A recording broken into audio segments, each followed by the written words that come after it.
Tudo bem, pessoal? Hoje no Papo Fora da Curva nós temos o prazer de receber ele. Ele começou a trabalhar desde a infância. De lá para cá, passou por várias etapas na vida. Gari, foi frentista, foi cobrador, advogado, vereador e hoje atualmente é superintendente de transporte e trânsito da cidade de Luiz Eduardo Magalhães. Estou falando dele, Claudionor Machado. Tudo bem, doutor? Opa, Rei. É um prazer ter você aqui conosco. Prazer todo meu. Doutor Claudionor, eu acredito que somos frutos do desejo de Deus e não fruto do acaso. E a verdadeira arma contra a soberba é lembrar sempre das nossas origens. Conte para nós e para quem está nos assistindo como tudo começou na sua infância. Bom, Paulo Henrique, é um prazer estar com vocês, inclusive podendo participar um pouco da minha história, que fico lisonjeado em saber que a história poderá influenciar alguém.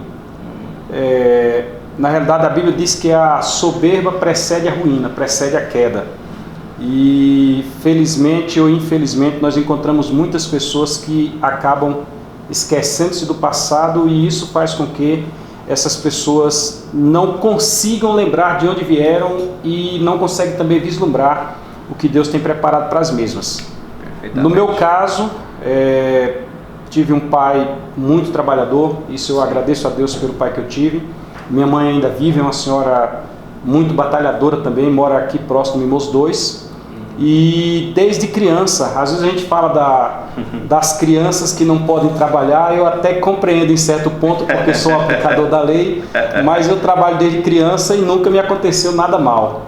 Eu, com 8 anos de idade, eu já acompanhava minha mãe e meu pai no plantio de palmas, no estado de Alagoas.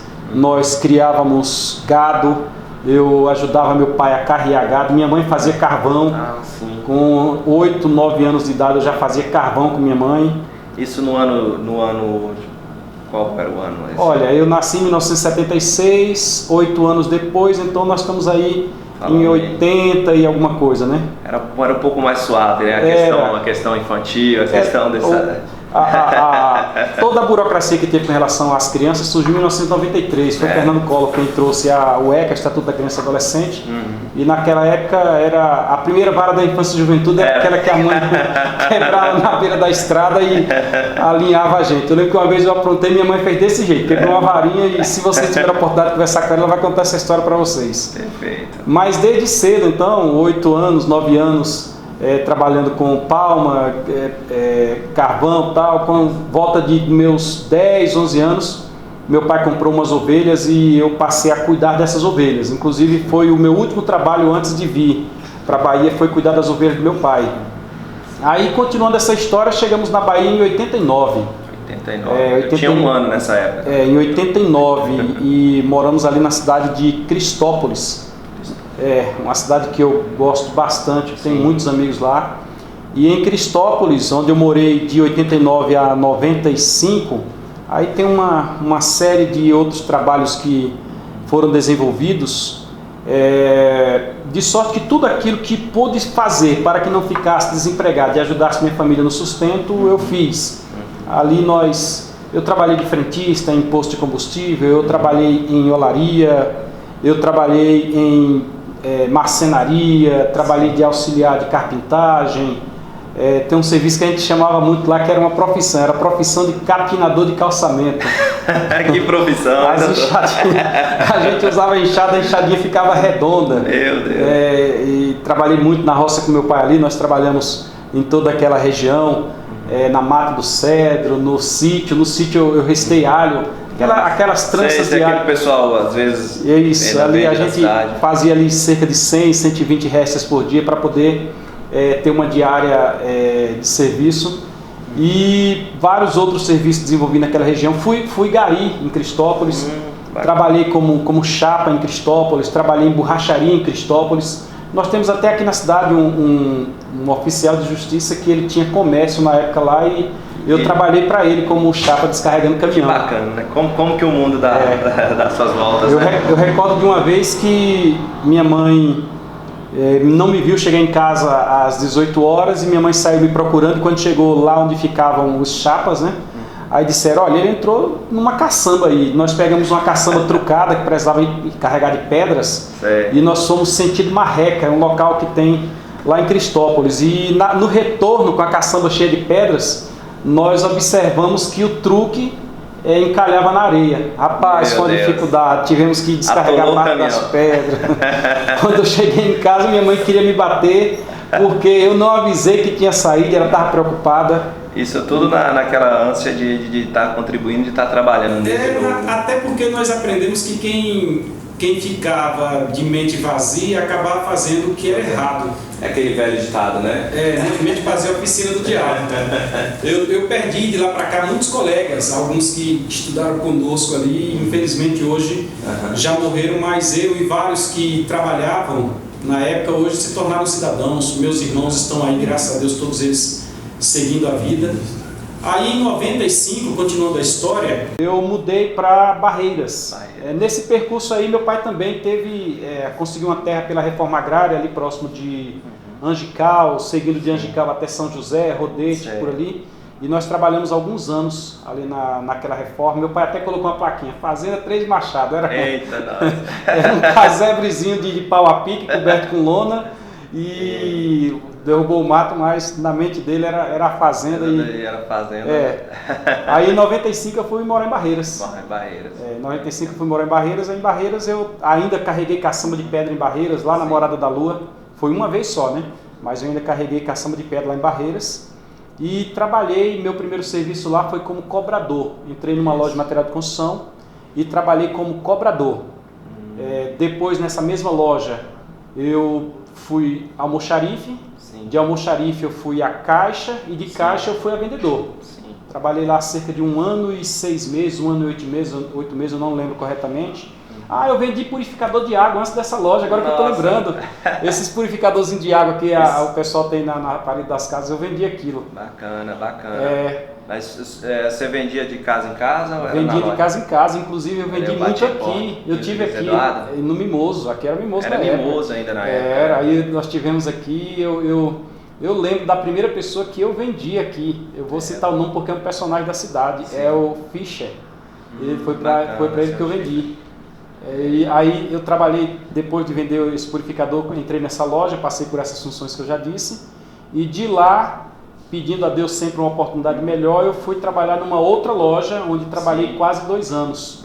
Aí lá eu já entrei como almoxarife, fui vendedor e ainda fui gerente durante alguns meses, uns 3 meses mais ou menos, fui gerente da loja.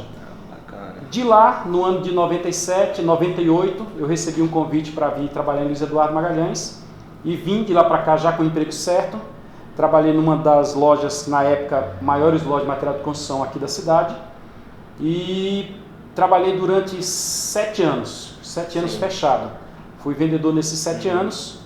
Posteriormente, no ano de 2004, simultaneamente eu consegui passar no vestibular e entrei na faculdade, a faculdade de Direito. Outro ponto que eu queria comentar sobre o direito. Como que nutriu o seu desejo pelo direito? Ele veio desde Cristópolis, desde antes, ou foi o acaso? Como que foi isso para você? É tão incrível. Essa escolha, porque eu sempre falo, eu tive que escolher uma profissão com 18 anos de idade. Então, assim, a gente está um pouco imaturo ainda para escolher uma profissão para o resto da vida. E como é que foi para você escolher o direito? Paulo Henrique, eu acho interessante que os pais descubram que seus filhos são uma folha em branco.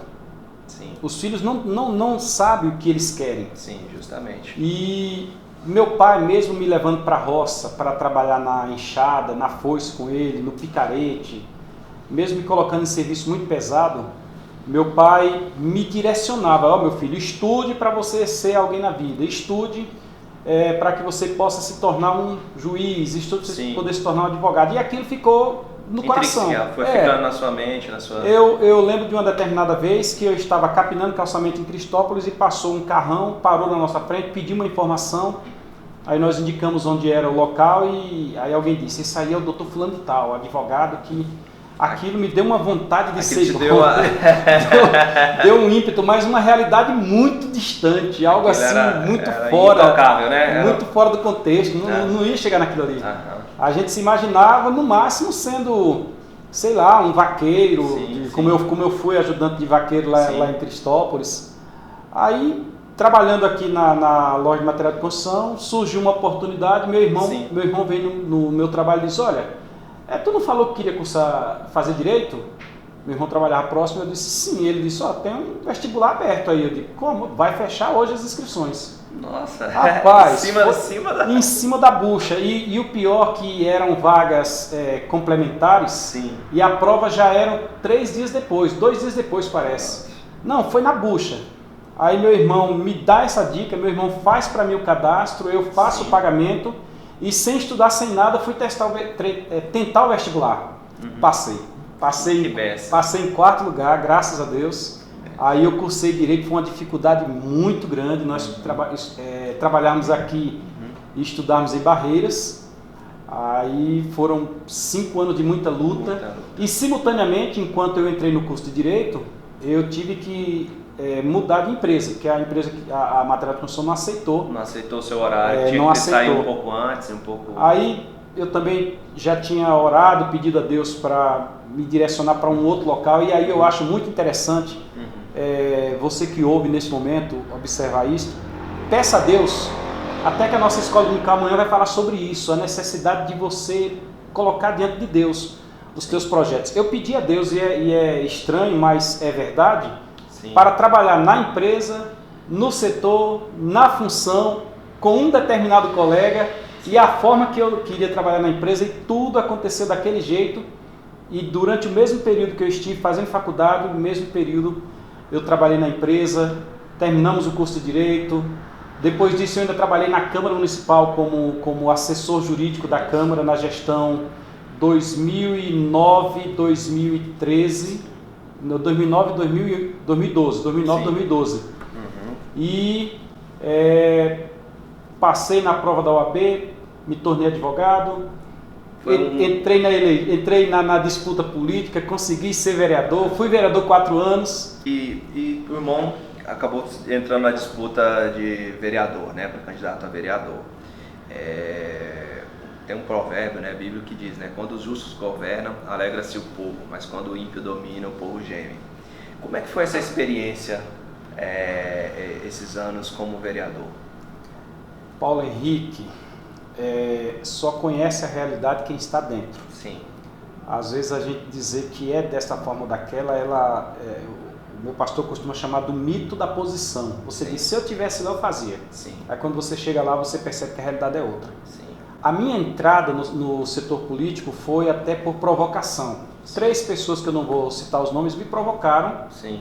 E eu resolvi pedir direção a Deus e entrar, e fui eleito. Eu gastei, parece que R$2.600, foi uma coisa assim, e consegui a eleição. Sim. E o que eu posso te contar da minha experiência lá dentro é que você realmente, quando entra como cristão, você precisa suportar ou resistir a algumas coisas que acontecem no contexto. As pressões que existem lá dentro. São detalhes, porque você tem de todos os lados. Você tem da população, sim, você tem de forças superiores, você tem de colegas. Então, às vezes as pessoas não percebem que o que para um é um argueiro, para outro pode ser uma trave, entendeu? Sim, sim. Então, não foi fácil. Eu vi muitas situações, eu estive em vários ambientes. Inclusive, recente agora, saiu uma notícia que alguém haverá de pagar uma multa por um procedimento que fez numa época, e quem fez a denúncia fui eu. Sim. Só que para você agir como cidadão, eu não diria nem como cristão, porque como cristão você deve agir 24 horas, mas agir como cidadão. Sim. E de acordo, conforme manda o figurino, existe um preço a ser pago, e às vezes o preço é a renúncia, o preço é o desprezo, o preço é a falta de oportunidade, e assim por diante. Eu gostei, a experiência foi boa, porque o poder, ele dá a você uma sensação de segurança. Sim. Como vereador eu tive a imunidade parlamentar, onde eu poderia usar o plenário e dizer o que eu estava pensando, e mostrar algumas realidades que às vezes alguém maqueia e não quer falar nela. Você poder contribuir mais para a sociedade. Com certeza. Você como vereador, você consegue ver a destinação de uma verba, Sim. você consegue dizer, olha, isso aqui talvez não seja bem colocado aqui, seja melhor nessa posição aqui. Você consegue apresentar um projeto de lei, você não concorda com algo, você pode rebater e assim por diante. Então a experiência foi boa. Sim. Eu não orientaria qualquer pessoa só pelo simples afã entrar, porque o vereador ele precisa atuar em várias áreas. Ele tem uma área tributária, ele tem uma área administrativa, ele tem uma área constitucional, ele tem o tratamento com a população em si, ele tem uma área social e existem as contratações do município, que você entra pela lei das licitações. Então é uma pressão muito grande. Sim. Vez por outra vem um projeto de lei, você tem que ler e ter direção de Deus, discernimento se aquele projeto não tem alguma coisa ali. Então foi uma experiência boa, eu gostei. Sim, gostou. Bacana, meu irmão, bacana. E seguindo, eu observo aqui até no seu escritório que o irmão é apaixonado pela leitura, né? A gente observa vários livros e várias coisas e a gente tem acompanhado, né? O irmão, como surgiu essa paixão pela leitura, como surgiu essa paixão por ensinar. Eu vi na biografia do irmão que o irmão é professor também, então como surgiu isso? Olha, Paulo Henrique, eu sempre li, mas li eu diria que como qualquer pessoa. Sim. Quando em 1998 eu ganhei um livro de presente. Sim. Quem me deu esse livro foi o pastor Adejarlan de Barreiras. O livro chama-se Manual da Escola Dominical. Sim. Ele me deu o livro e disse, leia, quando você concluir volte que eu vou te dar outro. E ao ler aquele livro ele me deu um norte assim, acerca de assuntos bíblicos, que me deu vontade de adquirir o próximo livro. Eu adquiri, inclusive, esta Bíblia aqui. Deixa eu trazê-la para cá, para a cena, porque esta Bíblia aqui tem história. Esta Bíblia aqui, uma noite eu a esqueci sobre meu carro, e era noite de chuva, e o carro estava no relento, e passou a noite chovendo, e no outro dia pela manhã eu dei um pulo da cama, corri, quando cheguei lá a Bíblia estava enxuta. Esta Bíblia aqui. Esta Bíblia. Então, depois que o pastor Adejarlan me indicou o livro, eu comprei esta Bíblia. Sim. E comecei a fazer leitura dos resumos que tem nela e acabei tendo vontade de adquirir outros livros e hoje a gente tem uma biblioteca boa, uma biblioteca vasta. Sim. Quando o pastor Adejarlan me levou para esse caminho, depois me direcionou para um curso de teologia. Sim. Eu fiz teologia e não tinha feito direito ainda. Sim. Desta forma, quando eu fui cursar Direito, várias matérias propedêuticas, introdutórias do curso de Direito, eu já tinha cursado em Teologia. Sim. Aí foi quando abriu o leque, a gente agora vai comprando livro quase que toda semana, quase que... Virou um hábito diário. Pelo menos um por mês eu te garanto que eu compro. Pelo menos um por mês. Bacana. Uma coisa que é interessante é que durante o período da faculdade, eu lia... indo para a faculdade e voltava lendo. Às vezes eu dormia, o livro caía no chão. Normal. No período que eu trabalhei nessa empresa, que eu disse trabalhei 7 anos, eu meio-dia voltava meia hora mais cedo para poder ler lá na empresa. E na outra empresa que eu trabalhei, durante os 5 anos que eu fiz faculdade, quem assistir esse vídeo vai lembrar. Eu entrava na van às 7 horas da manhã e de 7 às 8 eu ia lendo. Eu cheguei a ler 230 livros no período de 5 anos dentro da empresa, no período em que a gente se deslocava. Aí Deus abençoou. Os estudiosos falam que o interessante é a gente ler pelo menos 4 livros por mês, né? Então não bateu essa meta, mas um pouquinho. Hoje talvez eu não esteja lendo 4 por mês, até pelo excesso de trabalho, mas pelo menos um por mês você pode ter certeza que... Eu não sei se você já observou que de vez em quando mandam as mensagens. Sim. Eu estou fazendo leitura simultânea de 4 livros. Simultânea. Sim. Aí aquilo que eu acho interessante de cada uma das leituras eu acabo compartilhando com alguém. Irmão e Dr. Claudio Honoro, a gente fica lisonjeado em ouvir essa história do irmão. Eu gostaria de que o irmão deixasse para essa juventude que está começando, que está iniciando, que está nos vendo agora, qual a inspiração que o irmão teve para conseguir construir essa carreira?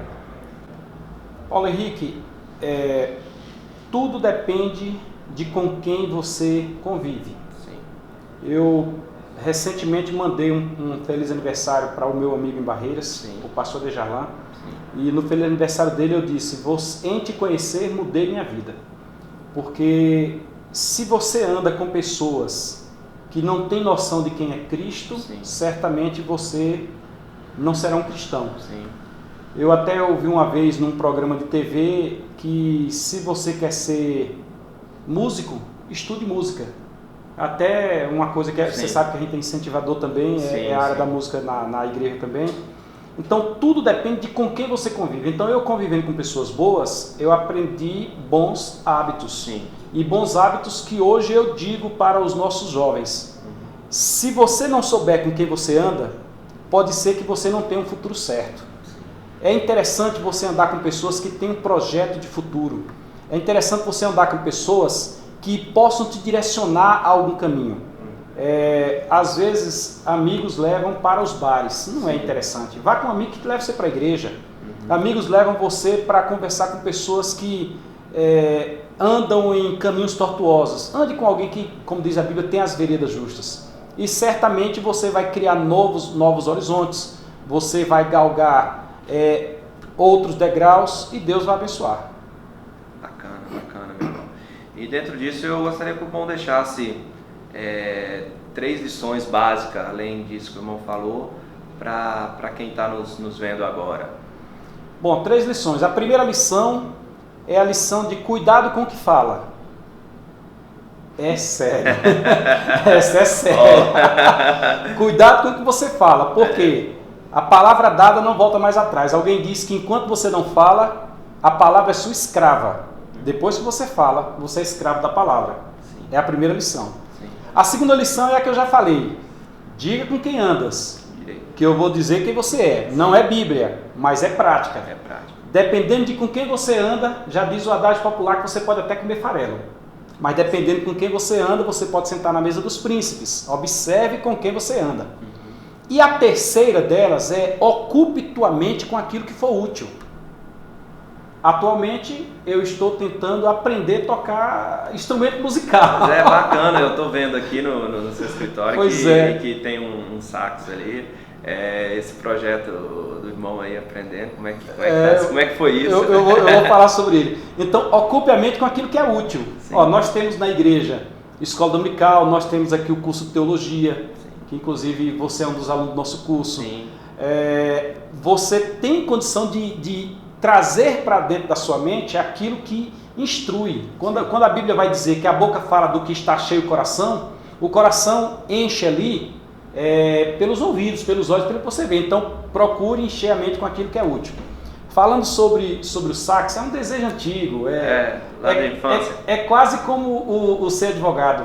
Eu já cheguei a comprar um sax e não deu certo eu estudar na época porque eu tive que fazer minha monografia da faculdade, acabei vendendo sax na época da campanha política. Aí há mais ou menos 1 ano e meio eu comprei de volta outro sax e resolvi querer aprender, busquei teoria e agora nós estamos tendo aula de música na igreja e estou começando até a arranhar alguma nota já dá para entender algum hino. Dá para fazer uma palhinha? Talvez. A gente encerrar?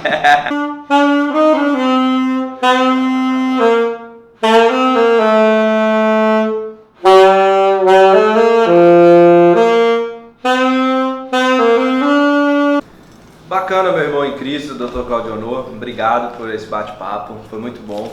Espero que Deus continue abençoando a sua vida. E eu estou lisonjeado de ter batido esse papo com você. Espero que quem tenha visto, que agregue valor para todos vocês.